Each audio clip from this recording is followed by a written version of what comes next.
Eh bien, le thème du message, il ne va pas être très long puisqu'il est déjà -20, mais tout va bien, je savais que je n'avais pas beaucoup de temps. C'est « Toi, suis-moi ».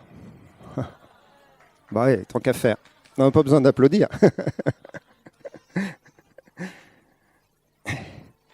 Et j'ai écrit les versets comme ça, je les lirai rapidement, mais vous savez que le thème de la vie de disciple est un thème fondamental de l'Évangile.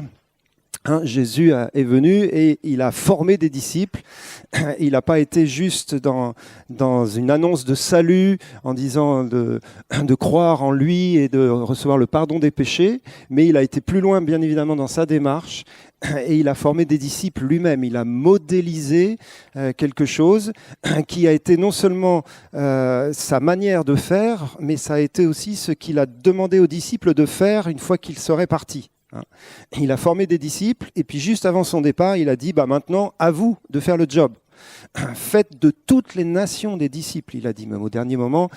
Et c'est donc la grande mission des chrétiens, de la première église, a été de continuer ce que Jésus avait commencé en formant des disciples, en multipliant la notion des disciples. Et ça fait 2000 ans que ça dure. Et vous savez que la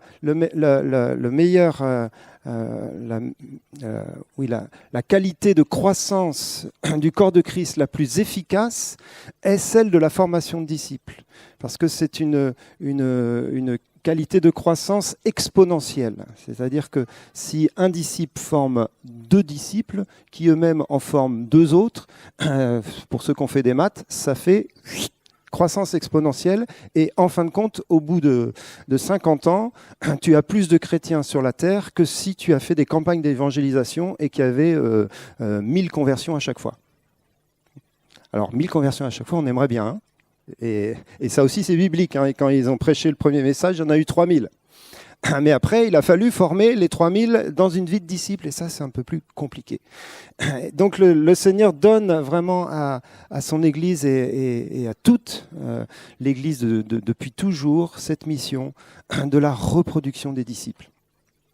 Mais je ne voudrais pas détailler tout ça au niveau de ce message ce matin, bien évidemment, mais m'arrêter simplement sur cette expression « Toi, suis-moi », parce qu'elle est tellement courte est tellement puissante en soi.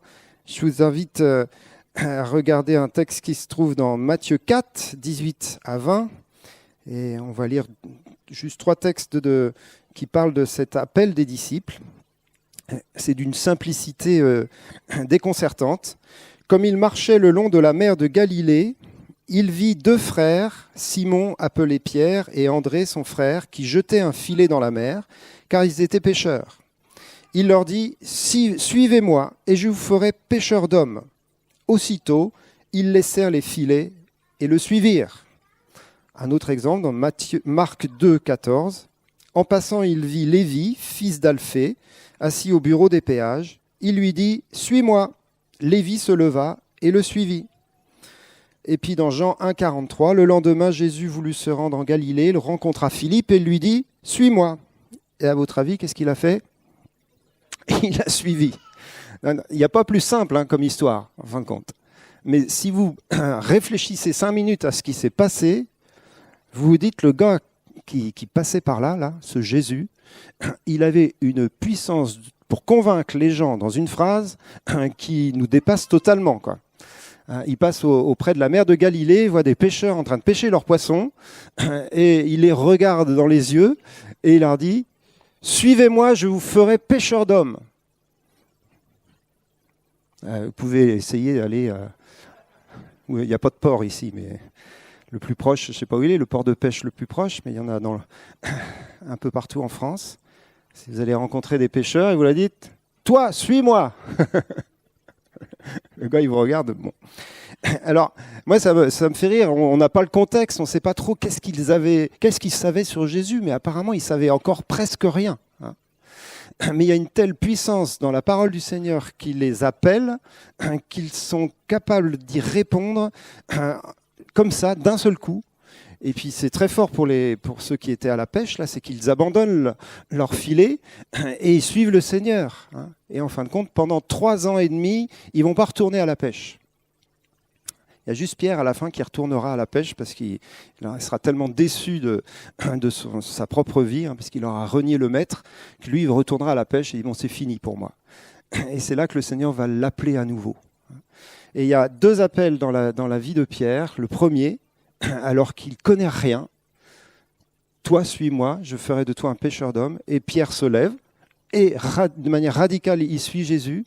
Et puis 3 ans et demi après, alors qu'il a suivi toute la formation, alors qu'il a été avec le Seigneur et qu'il a vécu toutes ces expériences incroyables, il fait le constat qu'il est en fin de compte incapable de suivre Jésus par lui-même, même s'il a suivi toute cette belle formation. Et donc il retourne à la pêche. Et dans Jean au chapitre 21, on connaît cette histoire, Jésus va le rappeler à nouveau. Il y a Pierre qui est en train de pêcher à nouveau, avec ses filets, il jette ses poissons. Et Jésus revient de la même manière. Et cette fois-ci, il y a quelque chose de tellement plus profond qui va se déclencher dans la vie de Pierre, parce que c'est plus un « suis-moi » superficiel, avec un enthousiasme premier, mais c'est un « suis-moi » qui est basé sur tout ce qu'il a vécu et sur une révélation de ses faiblesses aussi et de son péché, mais surtout de l'amour et cette puissance fantastique de l'appel de Jésus qui est au-delà de nos faiblesses, au-delà de nos erreurs, au-delà de nos parcours, et qui l'appelle à nouveau à le suivre. Et Pierre lui dit « Seigneur, tu sais toutes choses, tu connais mes faiblesses. Tu sais que je t'aime, mais que mon amour est vraiment pas à la hauteur de ton appel. » Et pourtant, Jésus va lui confier ce qu'il a de plus important. Il va lui dire « Toi, suis-moi et paie mes brebis. Prends soin de mes agneaux, prends soin de mon troupeau. » Et c'est tout le résultat, en fin de compte, de la formation de disciples de Pierre. C'est-à-dire que Pierre n'est pas meilleur au départ qu'à la fin, qu'au départ plutôt. Il est juste conscient de qui il est et conscient de l'appel de Dieu sur sa vie et de l'amour de Jésus qui est absolument fantastique. Donc Jésus nous aime quel que soit l'endroit où on se trouve dans ce chemin et dans cette formation. Mais il y a des moments clés dans nos vies. Il y a des moments où il y a ce « toi, suis-moi » qui résonne et qui résonne d'une manière forte. Et la réponse à l'appel de Jésus est une réponse individuel. C'est toi qui es appelé par le Seigneur. Toi de manière personnelle. On peut regarder à droite, regarder à gauche. Et vous rappelez d'ailleurs, c'est ce qu'a fait Pierre à la fin, là, lorsque Jésus le rappelle à la vie de disciple, puis il voit passer Jean, il dit « Et lui, qu'est-ce qui va lui arriver ?» et Jésus lui dit « Mais t'occupe pas de ce qui va arriver à Jean. Peut-être il va vivre éternellement. Toi, suis-moi. » Et alors ça ne veut pas dire qu'il ne faut pas s'occuper des autres, mais par rapport à l'appel de Jésus pour nos vies, il y a quelque chose d'extrêmement personnel. Et il y a quelque chose qui est, je crois, très important dans les temps qui viennent, et c'est pour ça qu'on a choisi aussi de mettre en place cette formation. C'est parce que le Seigneur veut nous réactiver, chacun d'entre nous, de manière individuelle et volontaire. Toi, tu es responsable de ta vie. Tu es responsable de ce que tu fais de ta vie, tu es responsable de ta réponse à l'appel du Seigneur. Personne ne peut répondre à ta place à l'appel du Seigneur sur ta vie. Et nous sommes tous appelés à une vie de disciple. Ce n'est pas réservé à quelques-uns. L'appel est général pour tous.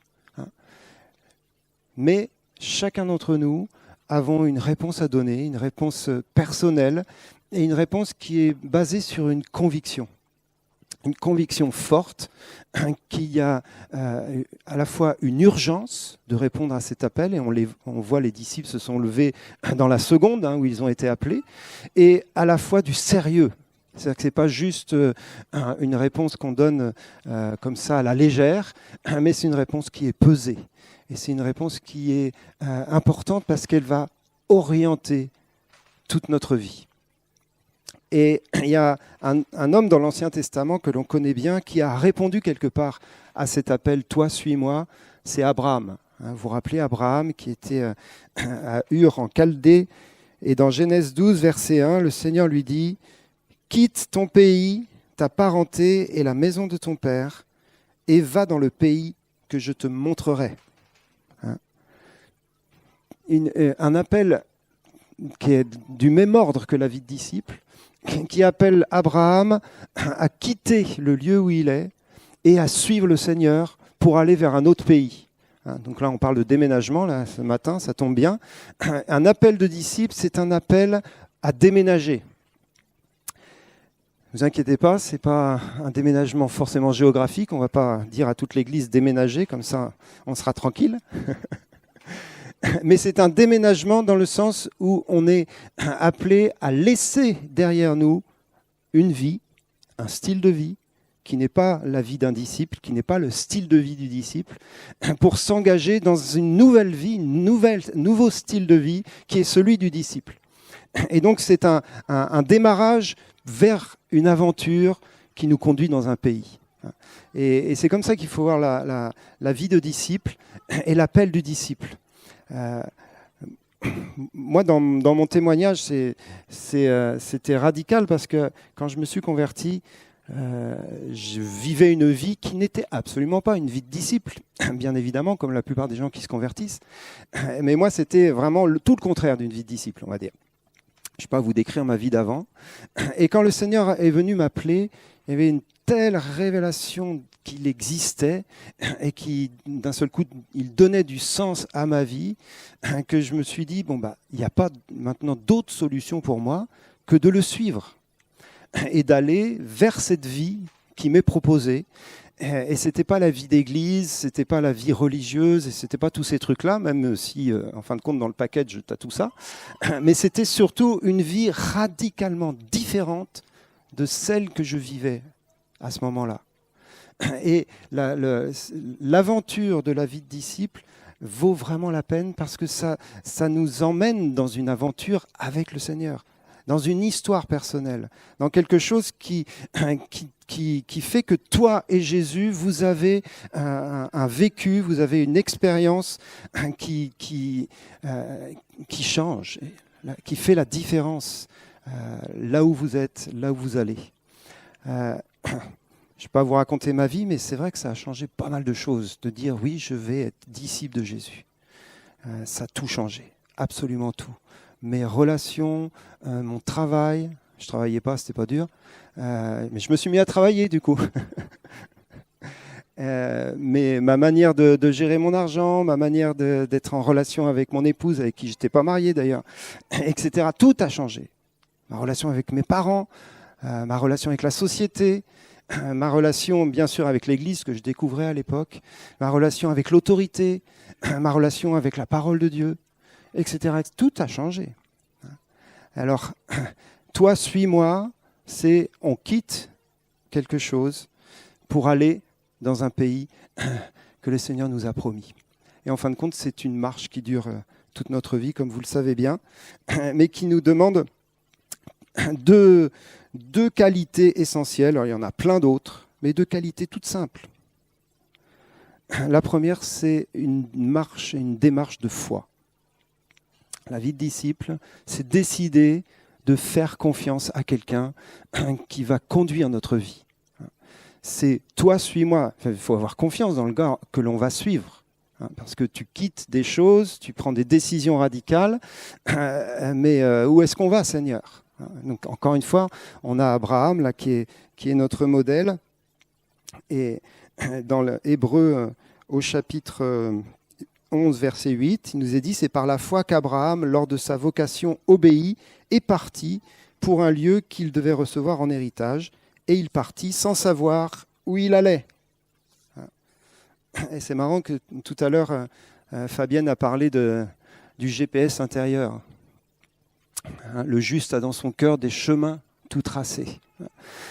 Abraham, il est parti sans savoir où il allait, mais il y avait dans son cœur un chemin tout tracé qui est celui de la foi. C'est ça le GPS. C'est la confiance que celui qui nous appelle nous emmène réellement quelque part et quelque chose dans une vie qui en vaut vraiment la peine. Mais c'est une démarche de foi parce qu'on ne sait pas où on va. On ne sait pas exactement quelles vont être les circonstances. On ne sait pas exactement comment va être ce pays. Alors, on a la foi, on va dire, pour l'éternité, le ciel de gloire, le royaume éternel, tout sera parfait, mais en attendant, il y a un chemin. Et dans ce chemin, il y a déjà un héritage, il y a déjà quelque chose que le Seigneur prépare pour chacun d'entre nous. Mais je décide d'y aller en faisant confiance, en m'appuyant sur lui, Donc la démarche de foi est essentielle. Et c'est sans la foi, on ne peut pas être agréable au Seigneur. Et le deuxième mot est assez évident lui aussi, c'est bien sûr l'obéissance. Une vie de disciple, c'est une démarche de relation avec Jésus et non pas une démarche de relation avec la loi et avec les commandements de Dieu.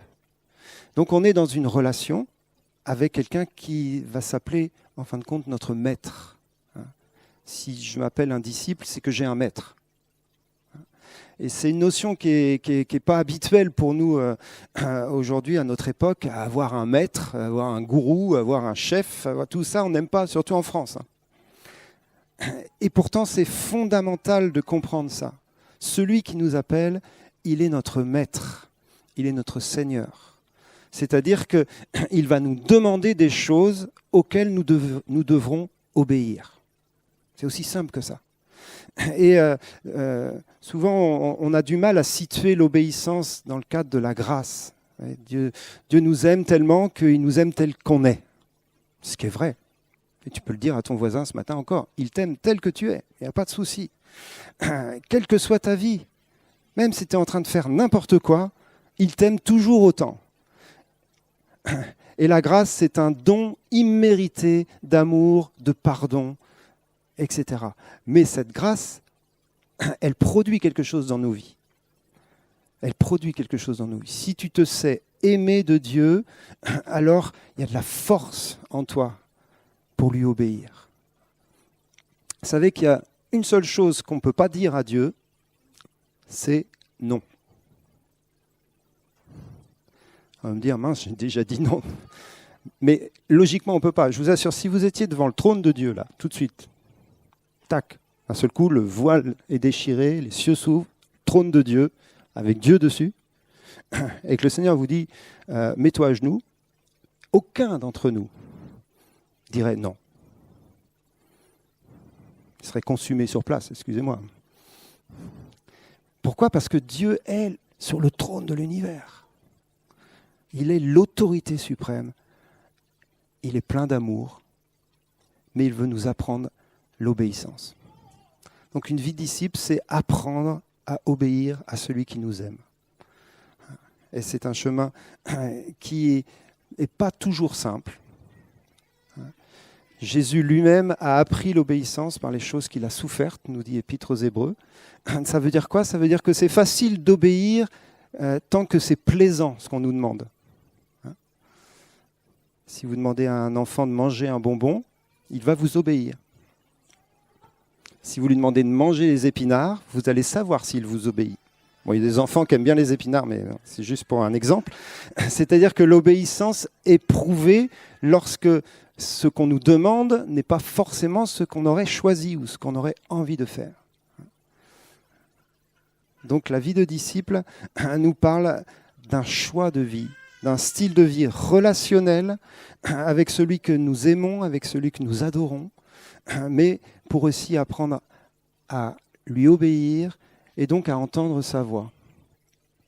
Si on est disciple de Jésus, c'est qu'on est capable d'entendre sa voix. Et dans la formation qu'on donnera, il y aura bien sûr tous ces enseignements sur écouter la voix de Dieu, sur connaître la différence entre ce qui vient de lui, ce qui vient de nous, ce genre de choses. Ça fera partie de l'enseignement. Comment obéir à celui qu'on n'entend pas ou à celui dont on n'a pas la certitude qu'il nous parle. Et bien sûr, ça nous amène à la parole, le texte, la Bible, qui est évidemment aussi le manuel, on va dire, principal de la vie de disciple et de la formation de disciple. Connaître sa parole et la mettre en pratique. Je termine, comme ça on aura eu un culte assez court alors qu'on devait avoir un culte assez long. Mais je pense que c'est bien de terminer avec le mot passion. La passion. Pourquoi est-ce qu'on va suivre quelqu'un de manière radicale ? Qu'est-ce qui va faire qu'on va s'arracher de notre torpeur pour le suivre et pour aller jusqu'au bout avec lui ? C'est quelque chose qui brûle au-dedans de nous. est comme un feu. Et ce feu, c'est la passion pour Jésus et la passion pour son règne. Et dans la période dans laquelle nous nous trouvons, dans l'actualité dans laquelle nous nous trouvons, Dieu est en train de chercher des gens passionnés et des gens radicaux pour lui. Des gens qui vont à nouveau lui dire « Seigneur, tu sais tout de moi, tu sais où j'en suis. Mais je continue d'être passionné par toi. Je continue d'être radicalement passionné par ton royaume parce qu'il n'y a pas d'autre chemin sur la terre. Il n'y a pas d'autre vie qui nous soit proposée qui en vaille la peine à ce point-là. Parce que le royaume de Dieu, c'est l'espérance des nations, c'est l'espérance pour toute la terre, c'est ce qui peut arriver de mieux sur cette terre. Tout le reste est en train de s'effondrer progressivement. Et ce qui va demeurer éternellement, c'est le royaume.